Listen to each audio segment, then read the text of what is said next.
ചാണ്ടി ഉമ്മനെ പച്ചയ്ക്ക് തേച്ചു. നാമനിർദ്ദേശ പത്രിക സമർപ്പിച്ച നിമിഷം മുതൽ രാഷ്ട്രീയ കേരളം ഉറച്ചു വിശ്വസിച്ചതാണ് ചാണ്ടി ഉമ്മൻ മന്ത്രിയാകുമെന്ന്. പക്ഷേ അവസാന ലാപ്പിൽ ചാണ്ടി ഉമ്മൻ പുറത്തായി. കോൺഗ്രസിൽ മുസ്ലിം പ്രാതിനിധ്യം വേണമെന്ന KC വേണുഗോപാലിന്റെ കടുംപിടുത്തമാണ് അദ്ദേഹത്തിന് സീറ്റ് നഷ്ടമാക്കിയത് എന്ന് വേണമെങ്കിൽ പറയാം. വയനാട്ടിൽ നിന്നും T സിദ്ദിഖാണ് ചാണ്ടി ഉമ്മന് പകരമായി കോൺഗ്രസ് മന്ത്രിസഭയിൽ അധികാരത്തിൽ ഏറാൻ പോകുന്നത്. ചാണ്ടി ഉമ്മനെ സംബന്ധിച്ച് നമുക്കറിയാം, ഉമ്മൻചാണ്ടിയെ പോലെ തന്നെ ജനങ്ങൾക്കിടയിൽ ജീവിക്കുന്ന ഒരാളാണ് ചാണ്ടി ഉമ്മൻ. യാതൊരു തരത്തിലെ ആർഭാടവും അദ്ദേഹത്തെ അലട്ടുന്നില്ല. ഈ തവണത്തെ ഏറ്റവും വലിയൊരു പ്രത്യേകത, ഒരുപക്ഷെ ഇന്ത്യൻ തെരഞ്ഞെടുപ്പിൽ തന്നെ സമകാലിക തെരഞ്ഞെടുപ്പിൽ മാതൃകയാക്കേണ്ടുന്ന ഒരാളാണ് ചാണ്ടി ഉമ്മൻ. അദ്ദേഹത്തിൻ്റെ തെരഞ്ഞെടുപ്പ് പ്രചരണവുമായി ബന്ധപ്പെട്ട് ഏതെങ്കിലും തരത്തിലുള്ള ഫ്ലെക്സ് വെച്ചില്ല, ബാനറുകൾ വെച്ചില്ല, പോസ്റ്ററുകൾ ഒട്ടിച്ചില്ല. അങ്ങനെ പ്രചരണത്തിൽ വ്യത്യസ്തനായ ഒരാളായിരുന്നു ചാണ്ടി ഉമ്മൻ. ഒരു സൈക്കിളുമായി ഇറങ്ങി അദ്ദേഹം വോട്ടർമാരെ നേരിൽ കണ്ട് വോട്ട് അഭ്യർത്ഥിക്കുകയായിരുന്നു. അതിന് ഫലമുണ്ടാവുകയും ചെയ്തു.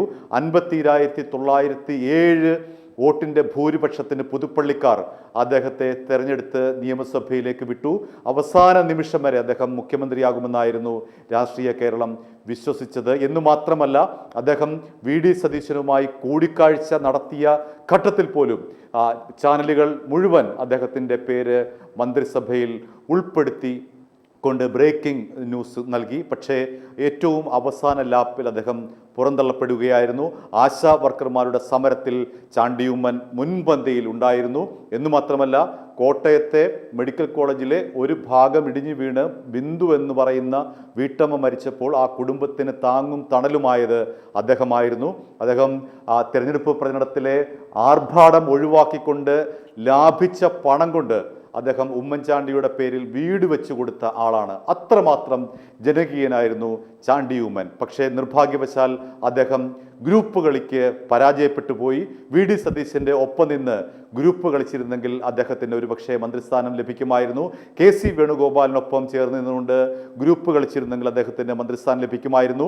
ചെന്നിത്തലയ്ക്കൊപ്പം നിന്നുകൊണ്ട് ഗ്രൂപ്പ് കളിച്ചിരുന്നെങ്കിൽ അദ്ദേഹത്തിന് മന്ത്രിസ്ഥാനം ലഭിക്കുമായിരുന്നു. എന്നാൽ അദ്ദേഹം അവരെ ഒന്നും വിശ്വസിക്കാതെ ജനങ്ങളുടെ വിധിയെ മാത്രമാണ് വിശ്വസിച്ചത്. ജനങ്ങൾ തനിക്ക് തന്നതാണ് ഈ ഒരു MLA സ്ഥാനം, അതുകൊണ്ട് ജനങ്ങൾ ആഗ്രഹിക്കുന്നതാണ് തൻ്റെ മന്ത്രിസ്ഥാനം എന്ന് അവസാന നിമിഷം വരെ വിശ്വസിച്ച ഏക കോൺഗ്രസ്സുകാരൻ ഒരുപക്ഷെ ചാണ്ടി ഉമ്മനായിരിക്കും. ചാണ്ടി ഉമ്മൻ തനിക്ക് മന്ത്രിസ്ഥാനം ഇല്ല എന്നറിഞ്ഞപ്പോൾ പ്രതികരിച്ചതും വൈകാരികമായിട്ടല്ല, പക്വതയാർന്ന ഒരു രാഷ്ട്രീയ നേതാവിൻ്റെ വാക്കുകളാണ് അദ്ദേഹത്തിൽ നിന്നുണ്ടായത്. അദ്ദേഹം പറഞ്ഞതിങ്ങനെയാണ്: പാർട്ടിയാണ് വലുത്, പാർട്ടി മന്ത്രിസ്ഥാനം തന്നാലും ഇല്ലെങ്കിലും പാർട്ടിക്കാരനായി ഞാൻ നിലകൊള്ളും എന്നാണ് ചാണ്ടി ഉമ്മൻ പറഞ്ഞത്. അല്ലാതെ ഇത്തരത്തിലുള്ള ഗ്രൂപ്പ് കളി പോലെ ചക്കളത്തി പോരാട്ടത്തിൽ പങ്കെടുത്ത് നാണം കെട്ട് മാറിയ ആളല്ല.